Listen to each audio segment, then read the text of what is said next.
महाकारुणिक बुद्ध को कोटि कोटि वंदन, बोधिसत्व बाबा साहेब को कोटि कोटि नमन, परम श्रद्धेय भंते डॉक्टर करुणाशिर राहुल जी को सादर वंदामी, भिक्खु संघ को सादर वंदामी, सभी साथियों को नमो बुद्धाय, जय भीम। साथियों, जैसे डॉक्टर साहब ने बताया है कि हम पिछले कुछ दिन से गुलामी से मुक्ति का मार्ग जो धम्मभूमि का प्रकाशन है और बहुत ही महत्वपूर्ण किताब है, बाबा साहब का भाषण मुक्ति कौन पथे मराठी में, उस पर चर्चा कर रहे हैं। मैं पहले भी ये भाषण पढ़ चुका था, लेकिन ऐसा मैं सुनता आया हूँ बचपन से कि यदि कोई खुद स्टूडेंट है तो वो अपने बहन भाइयों को पढ़ाता है तो उसको और भी ज़्यादा स्पष्टता होती है। तो ये मैंने इस बात को पूरी तरह से चरितार्थ होते देखा इस लेक्चर के माध्यम से। मैंने सबसे बड़ी बात जो इस लेक्चर से महसूस की कि हम बाबा साहब के अनुयायी अम्बेडकरवादी लोग बहुत सारी गलत धारणाएं बनाकर जीते हैं और बाबा साहेब को बहुत चाहते हैं। ऐसा नहीं है कि हमारे मन में उनके प्रति श्रद्धा और प्रेम की कोई कमी है, या हम उनको एक महान रहबर के तौर पे, अपने एक मुक्तिदाता के तौर पे भी देखते हैं। इसके प्रति हमारे सम्मान में कोई कमी नहीं है, लेकिन वो बाबा साहब के कहे के अनुसार या तथागत बुद्ध के कहे अनुसार ही ऐसा हो जाएगा कि जैसे हम मूर्ति पूजा करते हैं।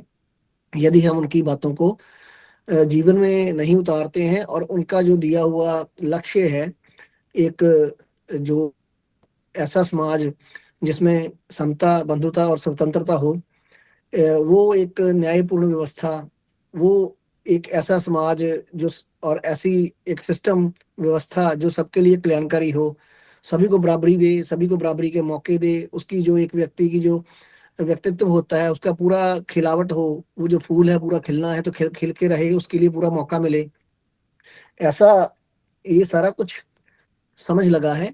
और ये जो एक लक्ष्य है जो हमें दिया हुआ है, तो मैंने इस लेक्चर के माध्यम से ये भी समझा कि बाबा साहब के लिए जो धम्म है उसका कितना बड़ा महत्व है कि उन्होंने इस लेक्चर में किस किस चीज को कैसे कैसे खंगाल के हम समझाया है कि एक ऐसी व्यवस्था, अमानवीय व्यवस्था जिसने हमारा सब कुछ कुचल के रख दिया, हमारा पूरा आत्मसम्मान, हमारे जीवन में जो भी अच्छा हो सकता था, जो भी किसी दूसरे को उस व्यवस्था से प्राप्त होता है और हमने गंवाया है, वो सारा कुछ एक एक जो छोटे से छोटे पॉइंट को लेके उस पर ऐसा विवेचन और विश्लेषण किया कि पूर्णता से कोई भी बात ऐसी नहीं बची जो उसमें ना की हो। तो हम थोड़ा सा पहले रिकैप्चुलेट कर लेते हैं कि हमने इस लेक्चर में पहले क्या पढ़ा। तो हम जानते हैं कि बाबा साहब 1935 में 13 अक्टूबर 1935 को एक घोषणा करते हैं और बहुत बड़ी घोषणा स्वतंत्रता की करते हैं, जो कि गुलामी से मुक्ति की है।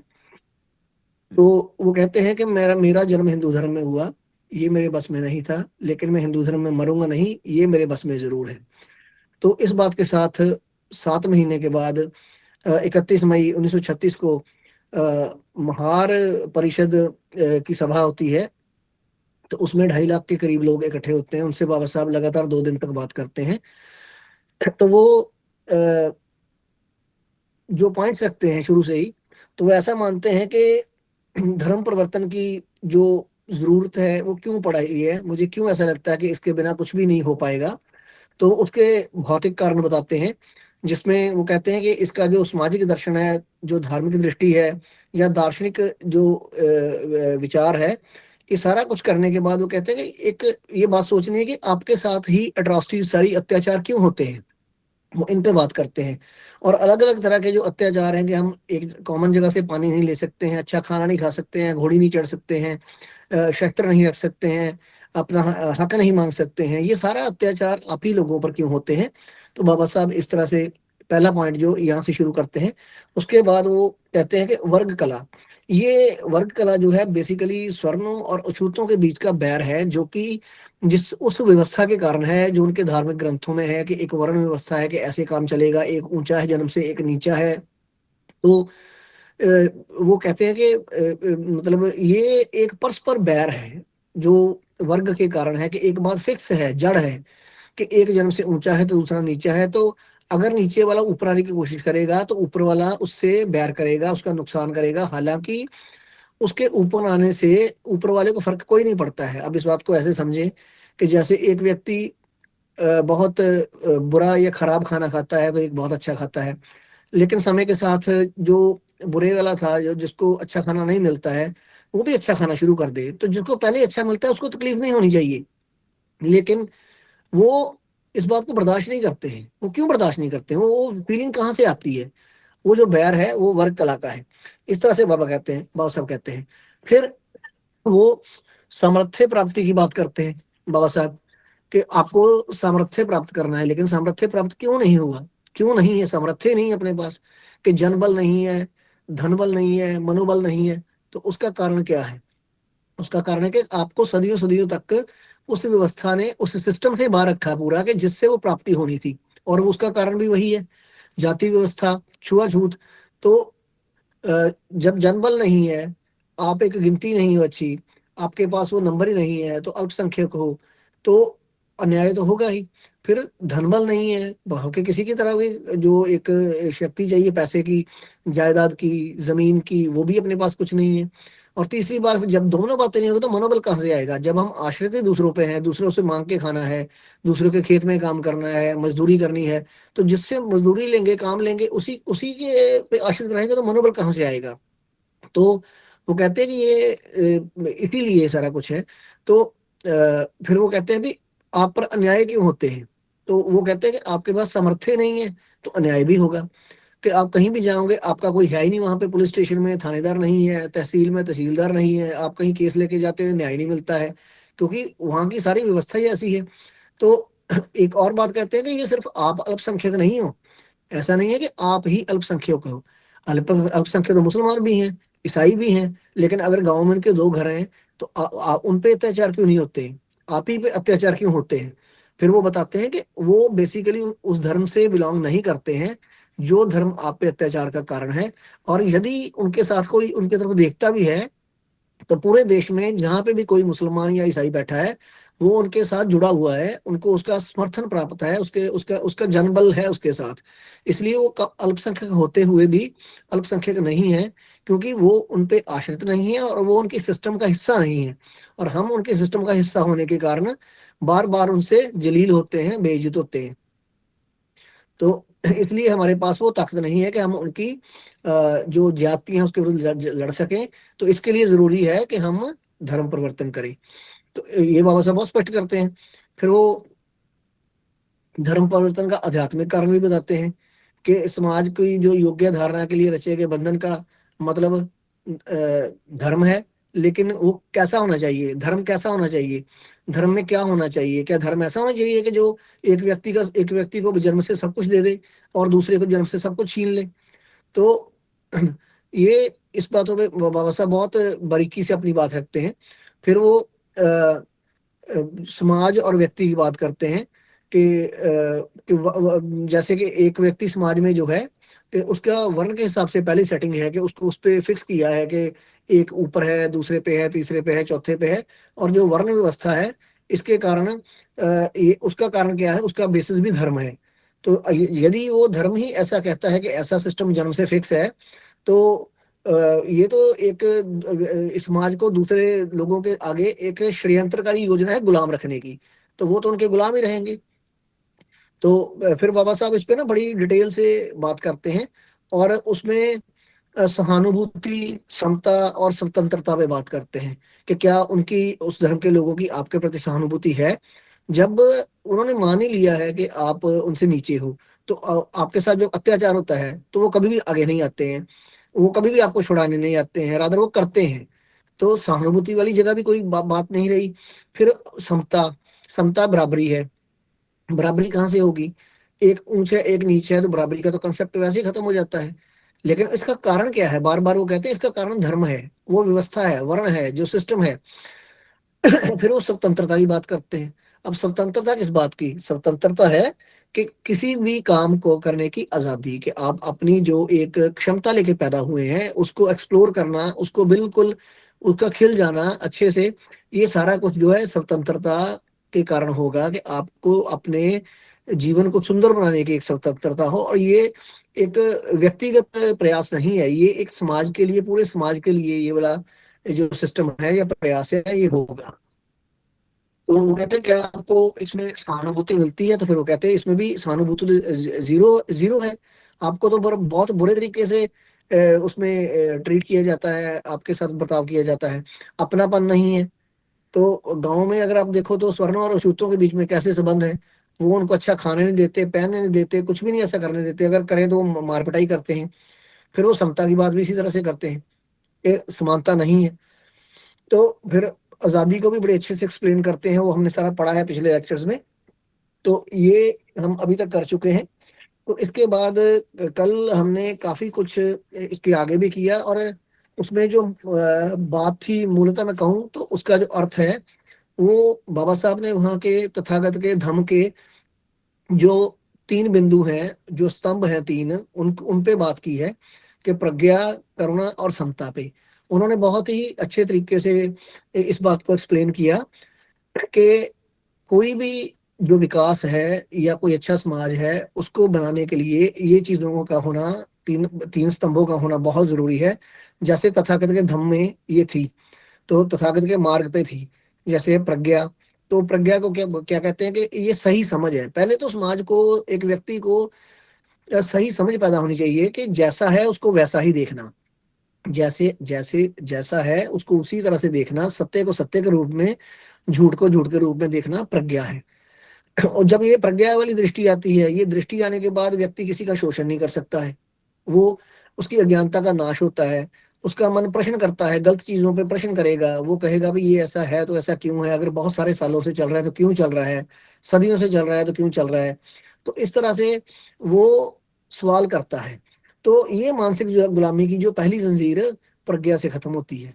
तो फिर इसके साथ उसका जो मन है, जो पहली धारणाओं से ग्रस्त है, जो भी हमने बचपन से लेके अभी तक धारण की होती हैं, धीरे धीरे वो भी टूटती हैं, मन साफ होता है। तो जागरूकता बढ़ती है। तो वो अपने, फिर जब जागरूकता बढ़ती है तो जो उसके अपने विचार होते हैं कि ऐसा होता है तो क्यों होता है, वो अपने विचारों को भी क्वेश्चन करता है, अपने विचारों का आत्म विश्लेषण करता है। और आज के समय में अगर हम देखें तो जिस तरह से बम्बार्डमेंट हो रही है सोशल मीडिया पे, हर चीज जैसे परोसी जा रही है, झूठ सच मिला के, व्हाट्सएप यूनिवर्सिटी का ज्ञान, तो इस मामले में तो प्रज्ञा का जो योगदान इस वक्त रोल है वो और भी बड़ा हो गया है। हर व्यक्ति को इतना सजग होना चाहिए, इतना जागरूक होना चाहिए कि जो भी उस पे उसके दिमाग में डालने की कोशिश की जा रही है, वो उसको स्वयं उसका एनालिसिस करे, उसका पूरा विश्लेषण करे कि क्या ये ठीक है। तो प्रज्ञा यहाँ पे बताएगी कि हाँ ये बात ठीक है या ये बात गलत है, ठीक है तो यूं ठीक है, गलत है तो यूं गलत है। तो फिर बाबा साहब हमें शिक्षित होने के लिए कहते हैं। अब जो शिक्षा है वो प्रज्ञा का पहला जो कदम है, प्रज्ञा की तरफ बढ़ने का जो पहला उसको जगाने का जो पहला प्रथम कदम है, वो शिक्षा है। तो जो ज्ञानी व्यक्ति है वो मतलब दूसरों के दर्द को समझता है। तो अगर मतलब वो पढ़ाई लिखाई करेगा व्यक्ति, तो वो कम से कम सबसे पहले साक्षर होने की वजह से ऐसे कुछ लिटरेचर को, ऐसी किताबों को, ऐसे ज्ञान को हासिल कर सकता है पढ़ के, कि जो उसको वो दृष्टि दे। अभी कोई व्यक्ति बहुत शिक्षित हो जाए, लेकिन ये जरूरी नहीं है कि वो हमेशा ही कल्याणकारी हो। बहुत सारे पढ़े लिखे लोग क्रूअल भी होते हैं, बहुत ज्यादा जालिम भी हो सकते हैं। लेकिन इसके साथ फिर वो जो अगला स्टेप है वो करुणा को जोड़ते हैं, कि यदि ज्ञान ज्ञान के साथ करुणा नहीं जुड़ेगी तो ये विनाशक भी हो सकती है। तो इस चीज को ठीक करने के लिए, कल्याणकारी बनाने के लिए करुणा जो है आवश्यक है। ये कहते हैं ये वो गोंद है जो एक दूसरे को जोड़कर एक समाज बनाती है। समाज, मतलब समाज को एक प्रबुद्ध भारत बनाने के लिए जो करुणा और ये प्रज्ञा, करुणा, शिक्षा, ये सब एक गोंद का काम करते हैं। इस तरह का एक मैसेज बाबा साहब समाज को जागृत करते हुए देते हैं। हालांकि शब्दों में ऐसा वहां पे नहीं लिखा है, जो हमने अभी तक पढ़ा है उसके मैं सार की बात कर रहा हूँ। तो कहते जब ये करुणा आती है तो फिर पूरा का पूरा जो देश है, समाज है, एक परिवार वाली फीलिंग रखता है। जैसे परिवार में किसी को दुख है तो सभी को दुख लगता है। तो करुणा का मतलब है कि जो दूसरे को हो रहा है, दर्द है, मुझे भी ऐसा ही दर्द महसूस होता है। दूसरे के दर्द को महसूस कर पाना, उसकी संवेदना का जो स्तर है व्यक्ति का, वो इतना होता है कि वो दूसरे के दर्द को अपना दर्द समझता है। तो इस ये वाला जो स्तर है, जब एक व्यक्ति का अपना होता है, तो जब ये पूरे समाज में एक दूसरे व्यक्ति के प्रति बिना किसी छुआछात के, बिना भेदभाव के, बिना किसी वर्ण व्यवस्था के सभी को बराबर समझते हुए जब एक देश और समाज एक परिवार की तरह ये वाली संवेदना आपस में पैदा करता है और ये करुणा पैदा होती है, तो ये फिर पूरा पूरा देश और समाज एक परिवार बन जाता है। वो एक प्रबुद्ध भारत बनता है। बाबा साहब इस तरह का भारत के निर्माण की बात कर रहे हैं। अपना संविधान जो है, उसकी जो मूल भावना है, इसी तरह के एक समाज की कल्पना है कि उसको बनाने की, जो बाबा साहब का एफर्ट है। तो फिर ऐसा नहीं है कि ये आपने जब कर लिया तो आप इसमें तेर मेर कर सकते हैं। जब ये एक बहुत बड़े स्तर पे जाएगी तो ये हर जीव के प्रति होगी, हम किसी को दुख नहीं दे पाएंगे, तो उससे संवेदनशीलता पैदा होती है। तो ये करुणा जो है बेसिकली एक राजनीतिक और सामाजिक सिद्धांत है।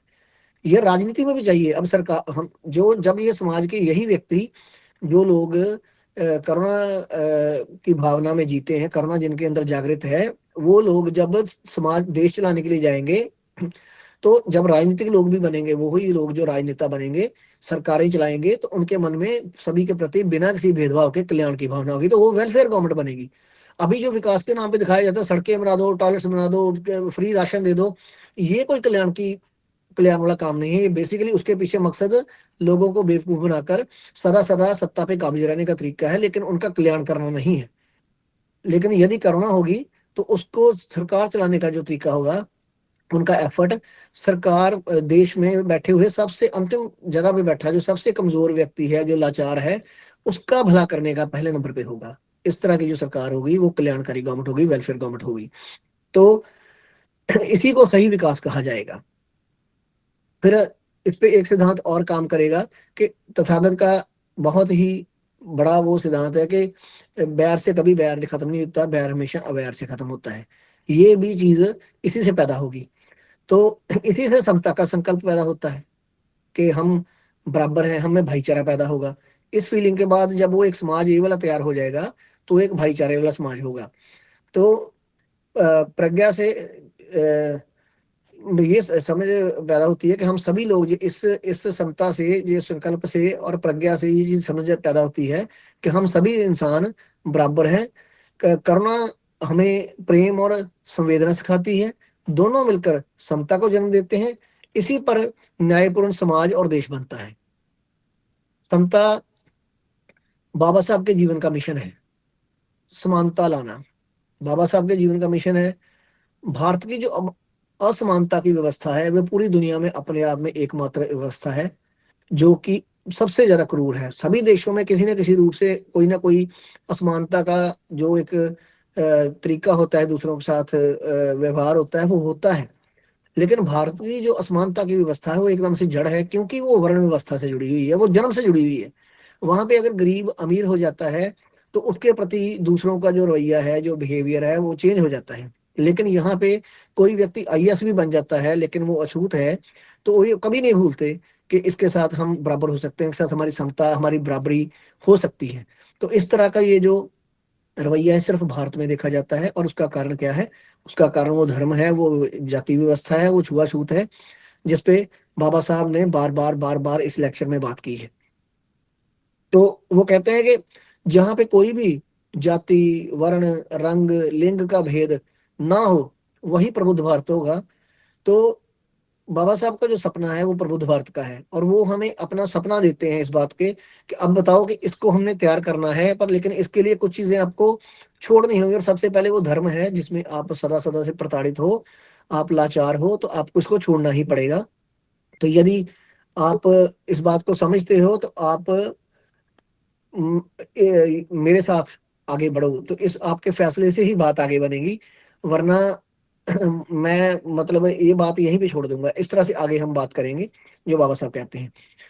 तो जैसे वो कहते हैं कि जैसे अलग अलग फूलों से एक बगीचा बनता है, तो जब वो फूल मिलते हैं अलग अलग तरह के, तो एक सुंदर बगीचा का निर्माण होता है।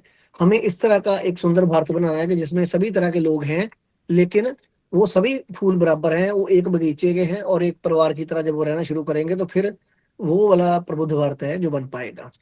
फिर वो कहते हैं इससे जो मानसिक जंजीरें हैं, ये प्रज्ञा से, करुणा से, मैत्री से, समता से, ये मानसिक जंजीरें टूटती हैं।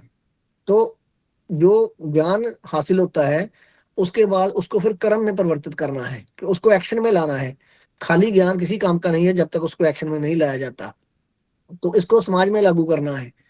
तो जो धर्म, सबसे पहले उसमें वो जंजीर टूटेगी जो धर्म ने बांध रखी है वर्ण व्यवस्था की, तो वो सिस्टम की, कि जब ज्ञान हो जाएगा कि ये सिस्टम बिल्कुल फेल है, ये हमारी सारे की सारी बर्बादी का कारण है, तो वो वाली जो धर्म की जो जंजीर है, सबसे पहले गुलामी की जंजीर है, जिसको हम अपनी किस्मत समझ के बैठे हैं कि ये अगर मैं गुलाम हूँ शुरू से, तो ये मेरे साथ जो भी हो रहा है तो पिछले जन्मों के कारण से होता है, तो इस जन्म में करूंगा तो अगले जन्म में मिलेगा। बाबा साहब इस बात को बिल्कुल खारिज करते हुए कहते हैं कि हमें इसी जन्म में ही इसको ठीक करना है, हमें इसको किस्मत का फैसला नहीं मानना है। तो ये स्पष्ट हो जाता है इस एजुकेशन से, इस ज्ञान से, कि ये सब कुछ जो है झूठ है और हमें गुलाम बना के रखने का षड्यंत्र है। फिर बाबा साहब कहते हैं कि आत्म सम्मान पैदा करना, यही चीजें जो है, ये जो हमने पीछे बात की है करुणा मैत्री की, आत्म सम्मान पैदा करती है। जिस व्यक्ति में जब समझ लग गया गुलामी की मानसिक जंजीरें जो टूट गई हैं मानसिक गुलामी की, तो अभी वो आत्म सम्मान से भरेगा।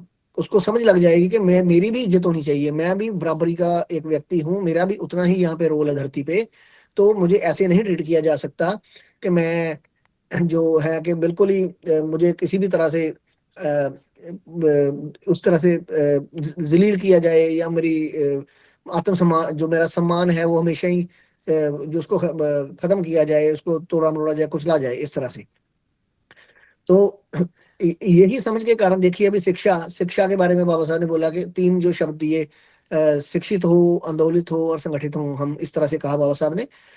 तो शिक्षा एक ऐसा वेपन है कि बाबा साहब देखिए एक आम परिवार से उठे और एक बिल्कुल ही अछूत जाति में से उठ के दुनिया के सबसे बड़े स्कॉलर बन गए, और आज तक उनके जैसा विद्वान धरती पे कोई पैदा नहीं हुआ, ये हम बहुत गर्व से कहते हैं। लेकिन उसका कारण क्या था कि बाबा साहब में शिक्षा की बहुत भूख थी। तो ये बातें वो समाज को समझाते हैं कि ये बेसिक थिंग्स हैं कि इस पे आपको काम करना है। फिर वो आंदोलित होने की बात, जब शिक्षा मिल गई तो मन आंदोलित हुआ, उसमें विचार चला कि ठीक क्या है गलत क्या है। तो ऐसे आंदोलित मनों को इकट्ठे होना है, तो उसको हम कहते हैं सबसे संगठित हुए। यही वाले मन जब संगठित होंगे तो ये एक बड़ा संघ का निर्माण होगा, यहाँ पे वो संघ की दिशा में बढ़ते हैं। तो इसका मकसद क्या है संघ का? अकेली शिक्षा काम नहीं करेगी। तो संगठित एक, और फिर अकेला व्यक्ति क्या कर पाएगा? अलग अलग मतलब एक व्यक्ति के अकेले से करने से कितना हो पाएगा वो? और फिर जब वो पुरानी सारी रूढ़ियों को उसके साथ सिस्टम से लड़ता है, भिड़ता है, मनोबल टूटता है, तो जब साथी हो अपने जैसे और भी, तो मनोबल और स्ट्रांग होता है, और ज्यादा ताकतवर होता है, वो मनोबल बढ़ता है। तो उसके लिए वो संघ चाहिए। अब वो संघ के निर्माण की बात की बाबा साहब ने यहाँ पे, तभी आवाज दी 2.5 लाख लोगों को कि आओ इकट्ठे होके हम धर्म परिवर्तन करते हैं। तो आओ मिलके देश का निर्माण करते हैं, समाज का निर्माण करते हैं, जो कि समता, बंधुता और स्वतंत्रता में आधारित हो।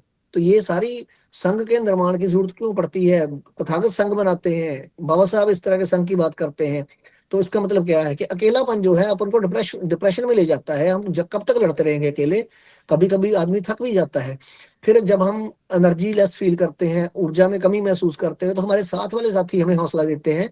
हम किसी बड़े मिशन पे निकले होते हैं तो वो आके हमें सपोर्ट करते हैं, तो हमें ऐसा लगता है कि मैं अकेला नहीं हूँ। ऐसे हजारों लोग हैं, जैसे हम धर्मभूमि में काम कर रहे हैं अभी, वो देश के 22 राज्यों में, बाकी विदेशों में बैठे लोग आज इतने बड़े एक संकल्प को लेकर चल रहे हैं कि 3 मई को हमने वहां पे वृद्ध भिक्षु भिक्षुणी सेवा व्यवहार का नींव पत्थर जो रखना है, वहां पे काम करना है। तो आज पूरे देश में, पूरे विदेश में भी सभी जगह पे मूवमेंट चल रही है। और ये यहाँ से एक फीलिंग आती है देख के, फोटोग्राफ्स या मैसेज पढ़ के, कि देखो मेरे मेरे एक जो बाजू है वहां काम कर रही है, मेरा एक भाई उधर काम कर रहा है, और हम सभी एक फैमिली के तौर पे, एक संघ के तौर पे इतना बड़ा प्रोजेक्ट लेके आगे बढ़ रहे हैं। और यदि यही काम एक व्यक्ति को करना हो, ठीक है, हम परम श्रद्धेय बनते डॉक्टर करणशील राव जी के मार्गदर्शन में काम करते हैं।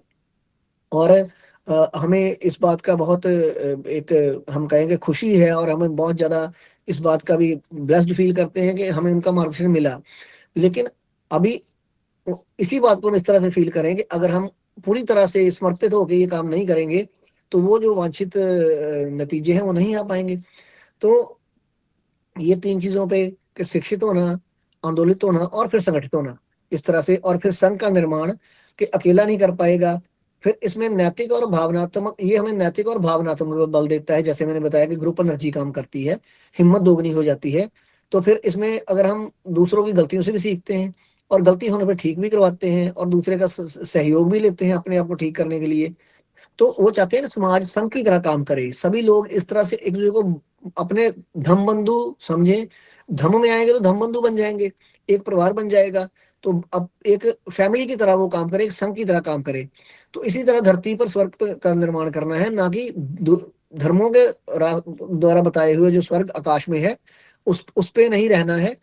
और इसी जन्म में धरती पर ही उस स्वर्ग का निर्माण करना है। तो वो स्वर्ग क्या है? वो दुख से मुक्ति का जीवन है, और क्या है? उसमें लोभ, घृणा और ज्ञानता नहीं है, उससे मुक्ति है। लेकिन ये भी व्यक्तिगत से शुरू होके सामाजिक होना जरूरी है कि सबसे पहले मुझे समझ लगे, फिर ये समाज में जाके एक समाज ऐसा निर्माण करना है मुझे, उसमें एफर्ट करना है, और मिलके हमें सभी ये इसी का एफर्ट है। ये जो मुक्ति कौन पथे है, उस पे सारी बात बाबा साहब करते हैं। और यही फिर इस पे बाद बाबा साहब वो संविधान का निर्माण करते हैं जो समता, बंधुता और स्वतंत्रता पर आधारित है। इसी का ही सारा जो ब्लू प्रिंट रहा वो अपना संविधान रहा। तो ये हमने पहले जो अभी तक बात की थी उसकी बात थी। तो अभी हम चलते हैं आगे, आज के उस टॉपिक को बाकी कंप्लीट करते हुए, कि यहाँ पे बहुत ही महत्वपूर्ण चीजें बाबा साहब बताते हैं। इसको एक एक बात को समझने वाली है, मैं पढ़ दूंगा तो इसको आप अच्छे से समझना। देखिए, अपने बहुत सारे बाबा साहब के अनुयायी अम्बेडकरवादी लोग, कोई कहता है कि सत्ता, पेज नंबर बताना प्लीज। Panna number 38। हाँ, पन्ना नंबर 38 देखिए, पहले मुक्ति, पहले आर्थिक उन्नति हो या पहले धर्म परिवर्तन, इस तरह से। 39 39 39 39। तो बहुत सारे लोग जो हैं वो ऐसा कहेंगे कि राजनीतिक सत्ता की मास्टर चाबी से हमारी सभी समस्याओं के ताले खुलते हैं। बिल्कुल सच है, झूठ नहीं है। फिर वो कहेंगे कि आर्थिक कमजोरी है, उसको ठीक करना है। हम मानेंगे, बिल्कुल ठीक है, होनी चाहिए। लेकिन जब सारी बातें हो जाती, राजनीतिक व्यक्ति है तो वो कभी भी जाति को तोड़ने की बात नहीं करेगा। उसको लगता है कि मुझे कोई भी जाति वोट दे, मुझे तो वोटें चाहिए, वोट से जीतना है। जो मुझे पार्लियामेंट में पहुंचना है या विधानसभा में पहुंचना है या सरपंच बनना है, तो शायद उससे मैं बहुत बड़ा चमत्कार कर दूंगा। लेकिन बाबा साहब इस लेक्चर में कहीं भी ऐसा फील नहीं करवाते हैं कि धर्म परिवर्तन के बिना हम कुछ भी कामयाब हो पाएंगे। तो यहाँ पे आके बाबा साहब लगभग इस बात को एक, जैसे हम बोलते हैं ना कि एक छोटे से छोटा जो धागे सभी खोल देने, जो गुत्थी सुलझा देनी, यहाँ पे बाबा साहब ऐसे बात करते हैं। तो वो कहते हैं कि पहले आर्थिक उन्नति हो या पहले धर्म परिवर्तन हो। अब ये समझने का, कहते हैं पहले आर्थिक उन्नति हो या पहले धर्म परिवर्तन करना चाहिए। इस पर मुझे गंभीरता से सोच विचार करने की आवश्यकता महसूस होती है। आर्थिक उन्नति पहले होनी चाहिए, इस तरह की जिनकी सोच है मैं सहमत नहीं हो सकता। देखिए, अभी लोग मेजोरिटी लोग नौकरी मिलने के बाद, कोई भी थोड़ा सा सेटलमेंट होने के बाद अपनी आर्थिक उन्नति पे ऐसा लग जाते हैं कि उनको सब कुछ भूल जाता है कि और पैसा इकट्ठा कर लो और कर लो और कर लो। लेकिन बाबा साहब यहाँ पे कैसा बोल रहे हैं कि आर्थिक उन्नति पहले होनी चाहिए, इस तरह की जिनकी सोच है मैं सहमत नहीं हो सकता। प्रथम धर्म परिवर्तन, फिर उसके बाद आर्थिक विकास। इतनी स्पष्टता से कहते हैं कि धर्म परिवर्तन के बगैर जो भी होगा काम नहीं आएगा, वो मंजिल नहीं मिलेगी जो चाहिए। पहले आर्थिक उन्नति, फिर उसके उपरांत धर्म परिवर्तन। इस तरह का विवाद, पहले राजनीतिक उन्नति या पहले सामाजिक विकास। अब राजनीतिक व्यक्ति के मामले में उन्होंने कहा कि पहले राजनीतिक उन्नति या पहले सामाजिक विकास, विवाद की तरह सार रहित है कि सामाजिक। फिर ये भी कहते हैं बाबा साहब कि जिस समाज की गैर राजनीतिक जड़ें मजबूत नहीं होती, उसकी राजनीति कामयाब नहीं होती, चिरस्थायी नहीं होती।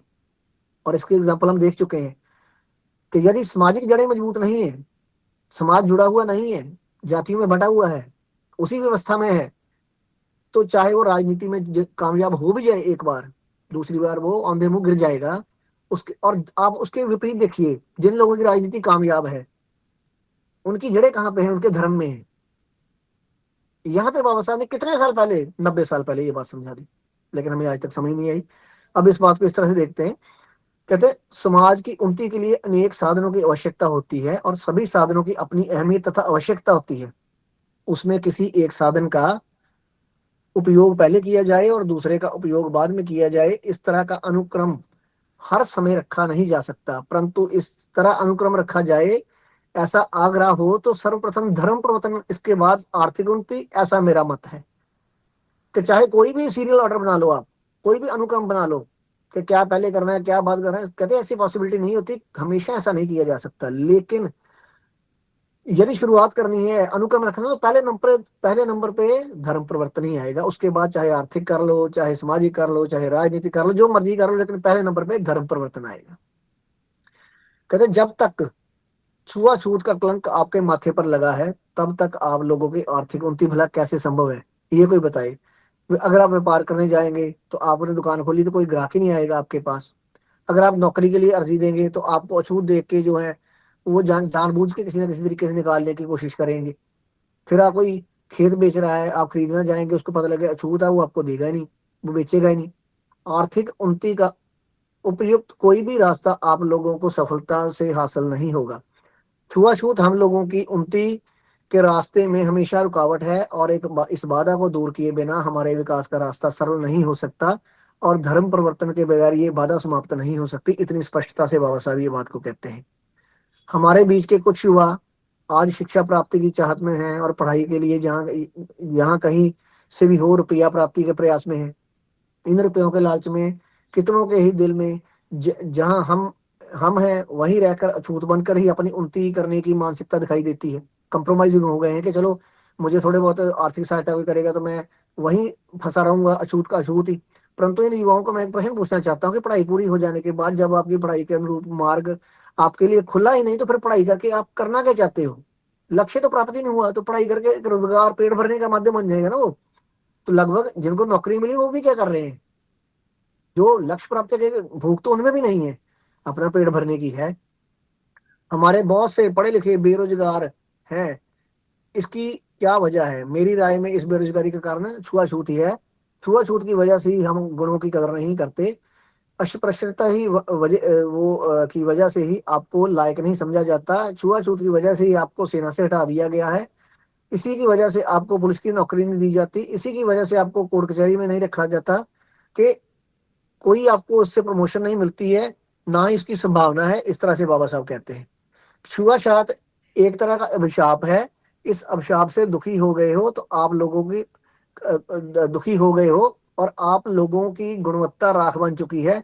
इस विषम परिस्थिति में आप लोग गुणवत्ता अर्जित करें, करें भी तो कैसी, और करें भी तो उसका कौन सा फायदा होगा? आप लोगों के गुणों की कदर, आपकी शिक्षा का फायदा आपको मिले, आप लोगों की आर्थिक उन्नति के दरवाजे खुले खुले हों, ऐसी यदि आप लोगों की अभिलाषा है तो सर्वप्रथम छुआछूत को समाप्त करना होगा, अर्थात धर्म परिवर्तन करना होगा। इतने स्पष्ट हैं बाबा साहब इस बात में। फिर धर्म परिवर्तन के विरोध में कुछ संदेह।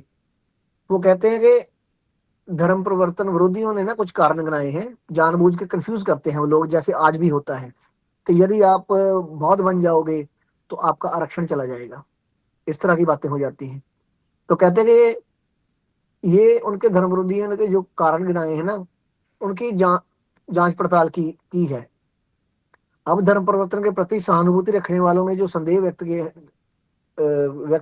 किए हैं, उनकी शंका का समाधान करने का प्रयास मैं कर रहा हूँ।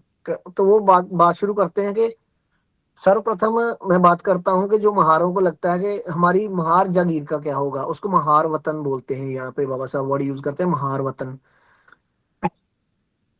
महार वतन क्या है? कि मराठा साम्राज्य में महारों को कुछ जमीन के टुकड़े मिलते थे, कुछ जमीन मिली हुई थी। तो वो सोचते हैं कि अगर हमने धर्म परिवर्तन किया तो हमारी वो जो जमीन है, थोड़ी बहुत जायदाद है, वो छिन जाएगी। इसके अतिरिक्त उनको राजनीतिक अधिकार भी थे, जो कि हमें कम्युनल अवार्ड जो हमें मिला था, जो हमारे सेपरेट इलेक्टोरेट थे 1932 में, जो मिले गोलमेज कॉन्फ्रेंस के बाद। उनकी शंका थी कि यदि हम अ, धर्म परिवर्तन करते हैं तो कहीं हमारे जो महार वतन का जो हमारी जगीर है, जो जायदाद है, वो ना छिन जाए। तो बाबा साहब बहुत ही स्पष्ट रूप से उनको समझाते हैं कि यदि आप ऐसा करेंगे तो ये आपका समाप्त हो जाएगा। तो वो कहते हैं मैं आपको इस बात की पूरी गारंटी देता हूं कि ऐसा बिल्कुल भी नहीं होगा।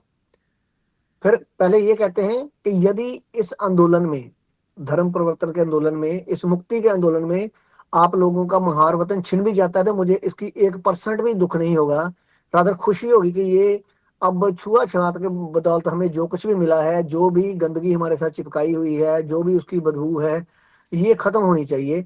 तो ये हो जाए तो मुझे इसका कोई भी दुख नहीं होगा, ये इसको चला जाए। लेकिन मैं फिर भी आपको गारंटी देता हूं कि ये जाएगा नहीं, ये जाएगा नहीं। ये इस तरह का कानून बना है, कानून है कि आप जहां भी जाएंगे, ये इस संदर्भ में सन 1850 के कानून के प्रावधान को रेखांकित किया जा सकता है। 1850 के एक कानून का हवाला देते हैं बाबा साहब कि किसी भी हालत में आपका महार वतन का जो अधिकार है वो समाप्त नहीं किया जा सकता। उस कानून के तहत किसी भी आदमी को केवल उसके धर्म किसी भी आदमी को केवल उसने धर्म परिवर्तन किया है इस कारण से वारिस या मालमत्ता के किसी भी अधिकार से को बाधा नहीं पहुंचाता है पहुंचती है। जिन्हें कानून का अधिक आधार पर्याप्त नहीं लगता हो, उन्हें महाराष्ट्र के नगर जिले की परिस्थिति पर सोच विचार करना चाहिए। नगर जिले में बहुत से महार धर्म परिवर्तन कर ईसाई बन गए हैं। कुछ जगह तो एक परिवार के कुछ आदमी ईसाई बन गए हैं और बाकी महार रहे हैं, महार ही रहे, बने रहे हैं। तथा तथापि ईसाई बने लोगों का महार वतन का अधिकार समाप्त नहीं हुआ है। इस बात का प्रमाण नगर जिले के महार दे सकते हैं। इसलिए धर्म परिवर्तन कर लेने से महार वतन को खोना, ये भय मन से निकाल दीजिए। दूसरा संदेह राजनीतिक अधिकारों की बात करते हैं कि जो वोट का अधिकार मिला है ये भी छिन जाएगा। तो वो कहते हैं कि नहीं, ऐसा कुछ भी नहीं होगा। मैं अछूतों को मिले राजनीतिक अधिकारों का मूल्य नहीं जानता हूं, ऐसा आरोप कोई भी मुझ पर नहीं लगा सकता है। इन राजनीतिक अधिकारों की प्राप्ति के लिए जितना परिश्रम और भागदौड़ मैंने की है उतना प्रयास और परेशानी किसी ने भी नहीं उठाई है। तथापि राजनीतिक अधिकारों पर संपूर्ण रूप से निर्भर रहना ठीक नहीं होगा, ऐसा मुझे लगता है। जो राजनीतिक अधिकार हमें मिले हैं वे जब तक सृष्टि विद्यमान है तब तक मिलते रहेंगे, ऐसी कोई बात नहीं। वे कभी ना कभी समाप्त होने हैं। जैसे वो कहते हैं हमें 20 साल के लिए वो कम्युनल वार्ड मिला था, तो उसको भी तो 20 साल बाद खत्म होना ही था। अभी उसके बाद जो पूना पैक्ट हुआ, पूना पैक्ट के बाद जो नया हमें अधिकार मिले वोट के, वो अभी सदा सदा के लिए जब तक है तो है। लेकिन इसकी क्या गारंटी है कि जब सिस्टम चेंज हो तो हमसे वोट का अधिकार नहीं छीना जा सकता, यदि हम उसी सिस्टम में रहते हैं तो। कहते ये बात वो एक्सप्लेन करते हैं यहाँ पे कि अंग्रेज सरकार ने जो कम्युनल वार्ड घोषित किया था उसके अनुसार में मिलित की समय सीमा 20 साल थी। पूना समझौते के बाद समझौते में उस तरह की समय सीमा निश्चित नहीं है, तो भी वे अधिकार हमें हमेशा हमेशा के मिले हैं, ऐसा कोई नहीं कह सकता। जिन्हें राजनीतिक अधिकारों का लालच है, राजनीतिक अधिकार समाप्ति के बाद फिर क्या होगा, उन्हें इस बात पर अवश्य और गौर करना चाहिए। जिस दिन इन राजनीतिक अधिकारों की समाप्ति होगी उस दिन के बाद हम लोगों को अपनी सामाजिक शक्ति पर ही निर्भर रहना होगा। जिस तरह अभी हम सोचते हैं कि आरक्षण है तो नौकरियां मिल रही हैं, कब तक मिलेंगी? मुझे लगता है ये लास्ट पीढ़ी है जो सरकारी नौकरियां करेंगी। इसके बाद कोई 10-15 साल के बीच में टोटल आरक्षण जो है खत्म हो जाएगा। तो फिर हम क्या करेंगे? अगर हम बहुत समाज हों तो हमारे बैंक हो सकते हैं, हमारा अपना बिजनेस हो सकता है, हमारे अपने स्कूल कॉलेज यूनिवर्सिटीज हो सकती हैं, हम दुनिया के 133 देशों से जुड़ के कुछ भी बना सकते हैं। लेकिन उसके लिए सबसे पहले हमें एक बड़ी गिनती बनना होगा। उस सामाजिक शक्ति का अभाव हम लोगों में है, ये बात मैं आपको समझा चुका हूं। वह शक्ति हमें धर्म परिवर्तन किए बगैर प्राप्त नहीं हो सकती, ये भी मैं स्पष्ट कर चुका हूं। कोई भी आदमी यदि दूरदृष्टि से काम ना ले तो वह सफल नहीं हो सकता। तत्काल लाभ के चक्कर में पड़कर शाश्वत हित किस बात में है, इस पर शाश्वत हितों की बात कर रहे हैं, तत्कालिक हितों की बात नहीं कर रहे हैं बाबा साहब। कि लंबी जो कहते हैं ना ये लंबी दौड़ का घोड़ा है, इस तरह से बात करते हैं कि लंबी दूरी का है ये, इस तरह से। तो तत्काल लाभ के चक्कर में पड़कर शाश्वत हित किस बात में है, इस पर गंभीरता से विचार करना दुखदाई होने की वजह है। ऐसे हालात में हमेशा के लिए हितकारी लाभ किस चीज में है, इस पर सभी को गंभीरता से अवश्य अवश्य सोचना चाहिए। शाश्वत हितों की दृष्टि में देखा जाए तो धर्म परिवर्तन का इलाज ही सच्चा इलाज है।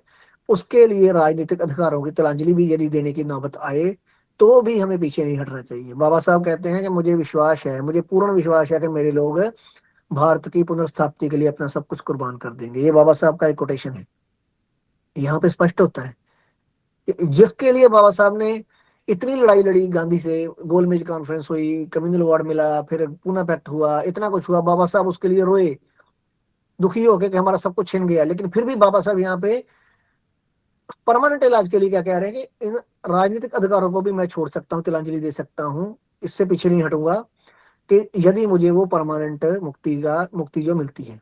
धर्म परिवर्तन कर लेने से राजनीतिक अधिकारों को कोई खतरा नहीं है, परंतु धर्म परिवर्तन कर लेने मात्र से अपने समाज को मिले राजनीतिक अधिकारों को भला क्यों खतरा है? ये जरा कोई मुझे ठीक से समझाए। हम लोगों को राजनीतिक अधिकार प्राप्त हैं, वे हम कहीं भी रहें वे हमारे साथ रहेंगे, इस विषय में मुझे कोई कतई संदेह नहीं है। हम लोग यदि मुसलमान हो जाते हैं तो हमें अपने अधिकार मुसलमानों के नाते प्राप्त हो जाएंगे, यदि हम सिख हो जाते हैं तो उस नाते से प्राप्त हो जाएंगे। राजनीतिक अधिकार जनसंख्या पर निर्भर है, जिस किसी समाज की जनसंख्या बढ़ेगी उसी अनुपात में उस समाज के राजनीतिक अधिकारों में भी बढ़ोतरी होगी। जहां गिनती बढ़ेगी उधर उसके राजनीतिक उसकी सीटें बढ़ जाएंगी, उसके अधिकार उतना नंबर वहां पे बढ़ता जाएगा। यदि हम हिंदू समाज से अलग हो जाते हैं तो हमारी 15 सीटें बचे हुए हिंदुओं के हिस्से में जाएंगी। इस तरह भ्रमित होने की जरूरत नहीं है, जिधर हम मूव करेंगे उधर हमारी सीटें बढ़ जाएंगी जिस भी धर्म में। यदि हम धर्म परिवर्तन कर मुसलमान बनते हैं तो जो 15 स्थान मिले हैं वह सीटें आज की तारीख में मुसलमानों को जो स्थान प्राप्त है उसमें बढ़ोतरी करेंगी। यदि ईसाई होंगे तो फिर ईसाइयों की सीटें बढ़ा देगी। तो संक्षेप में हमारे राजनीतिक हम जहां भी कहीं भी जाएंगे वहीं वे भी जाएंगे। इसलिए इस विषय में डर का कोई कारण नहीं है। यदि हमने धर्म परिवर्तन नहीं किया और हिंदू धर्म में बने रहे तो क्या हमारे अधिकार कायम रहेंगे? इस पर भी आप लोगों को अवश्य ही गौर करना चाहिए। ये मान के चलो कि हिंदू लोगों को छुआछूत नहीं माननी चाहिए, और कोई अस्पृश्यता को मानता है तो वह गुनाह समझा जाए, इस तरह का कानून बनाया और सर्वसम्मति से पास करने के बाद आप सभी लोगों से प्रश्न किया है। अस्पृश्यता को हमने कानून द्वारा समाप्त कर दिया है। अब आप लोग अछूत नहीं रहे। हम मानते हैं कि आप गरीब और दरिद्र हो, आपकी तरह ही अन्य अनेक जातियां गरीब और दरिद्रता में जीवन यापन कर रही हैं, परंतु हमने उन्हें स्वतंत्रता या विशेषाधिकार अधिकार नहीं दिए हैं। फिर आप लोगों को ही स्वतंत्र अधिकार क्यों दिए जाएं? इस प्रश्न पर आप लोग कौन सा उत्तर देंगे? इस पर आप सभी लोगों को गंभीरता से सोच विचार करना चाहिए। मुस्लिम ईसाई इस प्रश्न का उत्तर सरलतापूर्वक दे सकते हैं क्योंकि वो मुक्त हैं उससे, वो उनमें फंसे नहीं हुए हैं। हमारा समाज दरिद्र है, अज्ञानी है, पिछड़ा हुआ है, इसलिए हमें राजनीतिक अधिकार प्राप्त नहीं हुए हैं। वह अधिकार हमें केवल इसलिए मिले हैं कि हमारा धर्म अलग है। ये उनका जवाब होगा। हमारा समाज भिन्न है और जब तक हमारा धर्म भिन्न है तब तक हमें राजनीतिक अधिकार का हिस्सा मिलना ही चाहिए, ऐसा सटीक उत्तर भी दे सकते हैं। हम सबका समाज भिन्न है इसलिए हमें राजनीतिक अधिकार मिलने चाहिए। इस तरह की ठोस तरह नीति हम जब तक हिंदू समाज में है स्वीकार नहीं कर सकते। जिस दिन हम सभी धर्म परिवर्तन का निर्णय लेकर हिंदू समाज से आजाद होंगे उस दिन तक ये तर्क मान्य किए जा सकता है। और जब तक इस तरह की स्वतंत्र भूमिका पर दृढ़ रहकर हम अपने राजनीतिक अधिकारों की मांग नहीं रख सकते तब तक हम अब सबके राजनीतिक अधिकार शाश्वत हैं और सुरक्षित हैं ऐसा मानकर चलना अत्यंत मूर्खतापूर्ण कदम होगा। इस दृष्टि से देखा जाए तो धर्म परिवर्तन राजनीतिक अधिकारों का विरोधक ना होकर राजनीतिक अधिकारों के सर्व संवर्धन करने का अनूठा मार्ग है। यदि हम धर्म परिवर्तन करते हैं तो इससे हमारे राजनीतिक अधिकारों की और सुरक्षा होती है, उसमें बढ़ोतरी होगी, कमी नहीं होगी, खत्म नहीं होंगे, उसका संवर्धन होगा। ये एक अनूठा मार्ग है। यदि हम लोग हिंदू धर्म में बने रहे तो हम राजनीतिक अधिकारों से भविष्य में वंचित ना होना पड़ेगा। यदि हमें राजनीतिक अधिकार ना खोने हो तो धर्म परिवर्तन करना आवश्यक हो जाता है। धर्म परिवर्तन के द्वारा ही वे अधिक सुरक्षित रहेंगे। फिर बाबा साहब यहाँ पे घोषणा करते हैं कि मैं धर्म परिवर्तन करूंगा। कहते हैं मेरा मत निश्चित हो चुका है, मैं धर्म परिवर्तन करूंगा, ये निश्चित है। मेरे धर्म परिवर्तन करने का कारण किसी भौतिक लाभ के लिए नहीं है। भी वस्तु ऐसी कोई भी वस्तु नहीं है जिसे अछूत बनकर बने रहकर मैं प्राप्त नहीं कर सकता हूँ। मेरे धर्म परिवर्तन की जड़ में आध्यात्मिक भावना से अतिरिक्त और दूसरी कोई चीज नहीं है। हिंदू धर्म में मेरी बुद्धि को स्वीकार हिंदू धर्म में मेरी बुद्धि को स्वीकार नहीं हो सकता है हिंदू धर्म मेरी बुद्धि को स्वीकार नहीं हो सकता है। हिंदू धर्म मेरे स्वाभिमान के अनुरूप नहीं है। ये लोग आध्यात्मिक और भौतिक उन्नति के लिए धर्म परिवर्तन करने के तर्क की हंसी उड़ाते हैं और वो उपहास करते हैं। ऐसे लोगों को मूर्ख कहने में मुझे किसी प्रकार का संकोच नहीं है। मरने के बाद आत्मा का क्या होगा, इस तरह की कल्पना के में उड़ान भरने वाला धर्म अमीरों को फायदेमंद होगा। मटर गश्ती के समय ऐसे धर्म पर विचार कर मन बहलाया जा सकता है। जिन लोगों ने जिंदा रहते सुख भोगा है, उन्हें मरने के बाद भी सुख कैसे प्राप्त होना है, इसका विचार भी लोग करें, ये स्वाभाविक है। परंतु जिन लोगों की किसी धर्म में रहने की वजह से ही बर्बादी हो चुकी हो, क्या उन तमाम लोगों को धर्म पर भौतिक दृष्टि से सोच विचार नहीं करना चाहिए? क्या जमीन, बाबा साहब कहते हैं कि भौतिक दृष्टि से कि हमें जमीन पे क्या मिल रहा है, हमें आगे जाके क्या मिलेगा, क्या इस तरह से विचार नहीं करना चाहिए कि इस धर्म में रह के क्या मिला? अमीरों के चोचले वाला बन बैठा हिंदू धर्म गरीबों के किस काम का है? धर्म इंसान के लिए है। मैं तो बहुजन समाज से स्पष्ट रूप से कहना चाहता हूँ, निश्चित ही यहाँ पे अछूत समाज होगा, क्योंकि बहुजन वर्ड बाबा साहब ने के जीवन काल में प्रयोग नहीं हुआ है। तो मैं अछूत समाज से स्पष्ट रूप से कहना चाहूंगा कि इंसान धर्म के लिए नहीं है, धर्म इंसान के लिए बना है। इसलिए इंसानियत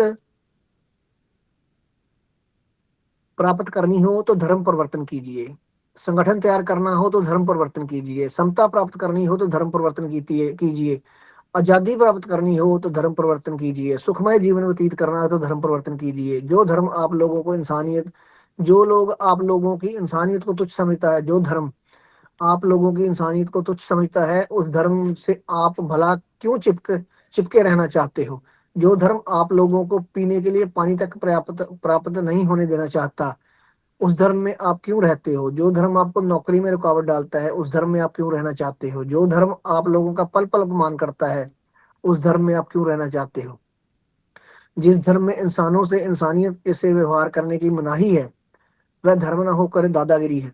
जिस धर्म में इंसान से इंसानियत रखना अधर्म समझा जाता है, वह धर्म न होकर बीमारी है। जिस धर्म में गंदे जानवरों का छुआ क्षम्य हो सकता है, आदमी का छुआ अपराध हो जाता हो, वह धर्म ना होकर पागलपन है। जो धर्म एक विशेष वर्ग को शिक्षा की, धन संचय की, शस्त्र रखने की पाबंदी लगाता हो, वो धर्म ना होकर मनुष्य के जीवन से खिलवाड़ करने का षड्यंत्र है।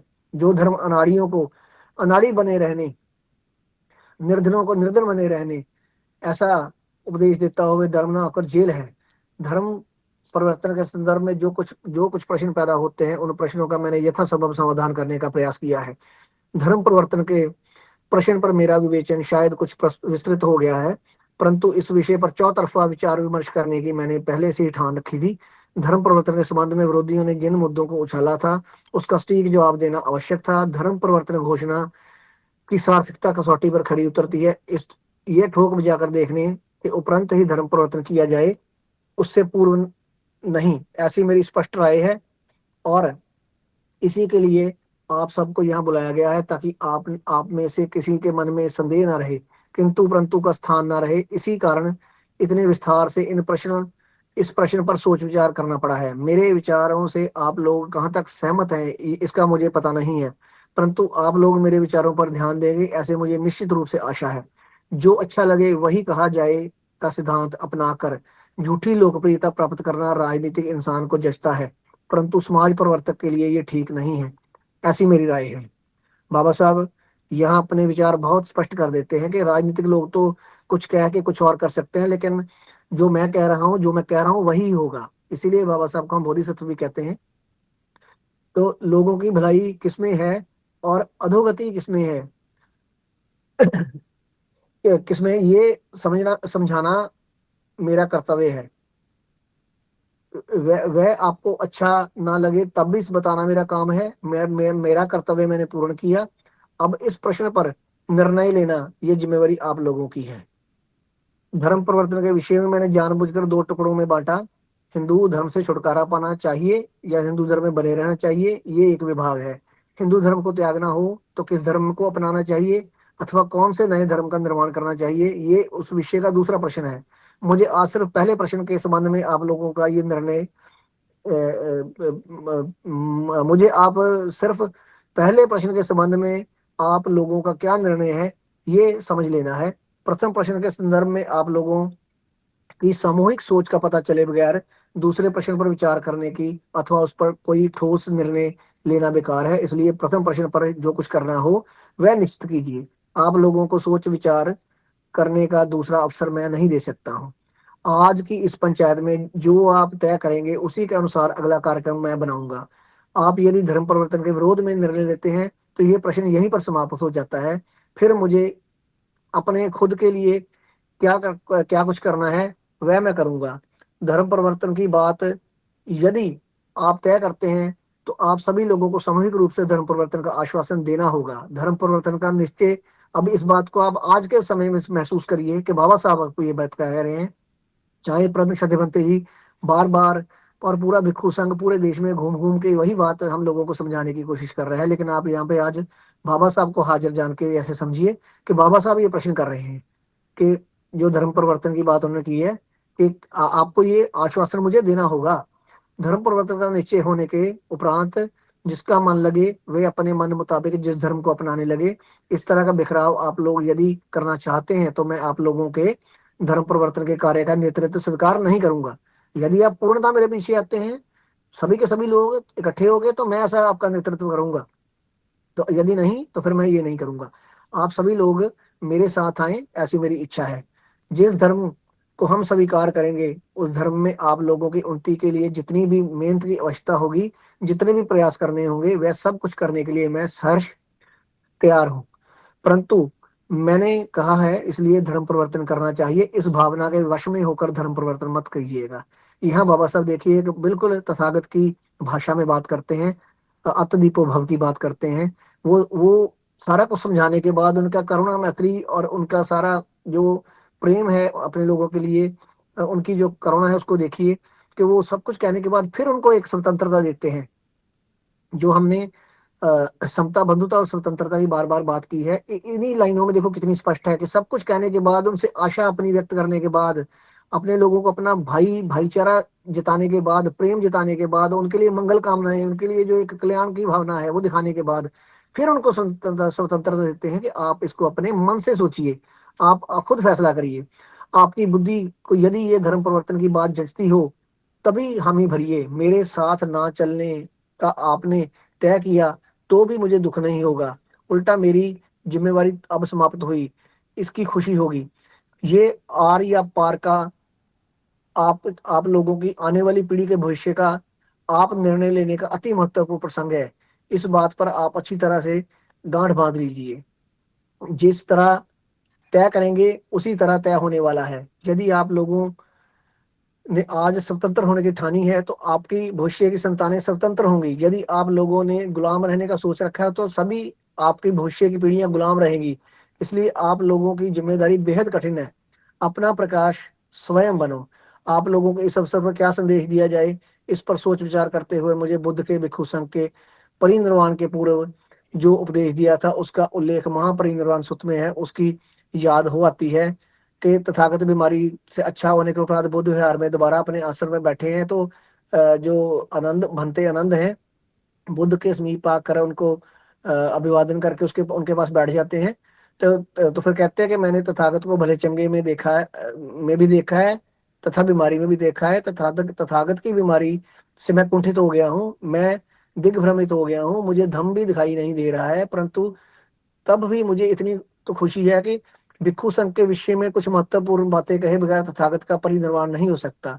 भंते आनंद की इस बात से बुद्ध तथागत कहते हैं, हे आनंद, भिक्षु संघ को मुझसे और क्या चाहिए। आनंद, मेरे मन में कुछ और जुबान पर कुछ इस तरह से धम्म का उपदेश मैंने कदापि नहीं किया है। जो मैंने कहा वही मैंने किया और जो मैंने किया वही मैंने कहा, ऐसा तथागत कहते हैं। छुपाकर रखने वाली कोई बात मेरे पास नहीं है। अब हम आजकल के बाबाओं को देखें तो वो बहुत सारी चीजें छुपा कर देते हैं और बताते हैं कि दूसरों को मत बताना, तो तथागत ने यह भी स्पष्ट किया है। इसलिए वो कहता है, इसलिए इसलिए तो कहता हूं कि आनंद, आप लोग दीपक के समान स्वयं स्वयं प्रकाशमान बनो, पृथ्वी की तरह प्रकाशित मत बनो। स्वयं पर यकीन कीजिए, दूसरे किसी अन्य के पिछलग्गू मत बनो, सत्य में विश्वास करो, सत्य को त्यागो नहीं और किसी अन्य की शरण में नहीं जाओ। मैं बुद्ध के शब्दों की सहायता लेकर संदेश देना चाहता हूं कि आप लोग अपने मालिक आप बनो, अपने खुद के विवेक की शरण जाइए, दूसरे किसी अन्य का उपदेश स्वीकार ना कीजिए, किसी अन्य के वश में ना रहिए, सत्य की सहायता लीजिए, सत्य की शरण में जाइए, अन्य किसी की शरण में मत जाइए। ये तथागत का उपदेश आप लोग इस अवसर पर ध्यान में रखेंगे, मुझे विश्वास है कि आप लोगों का निर्णय गलत नहीं होगा। ये बातें कहते हुए बाबा साहब अपनी बात को विराम देते हैं और समय ज़्यादा हो गया है, उसके लिए क्षमा, लेकिन टॉपिक आज कंप्लीट करना था, तो मैं भी अपनी वाणी को यहीं पे विराम देता हूँ। आप सभी ने इतने दिनों से मुझे सुना, बीआरसी ने मुझे अपनी बात रखने का मौका दिया। आप सभी का बहुत बहुत साधुवाद, आभार। परम श्रद्धेय भंते डॉक्टर कर्णशील राहुल जी को, भिक्षु संघ को सादर वंदनामि, सभी साथियों को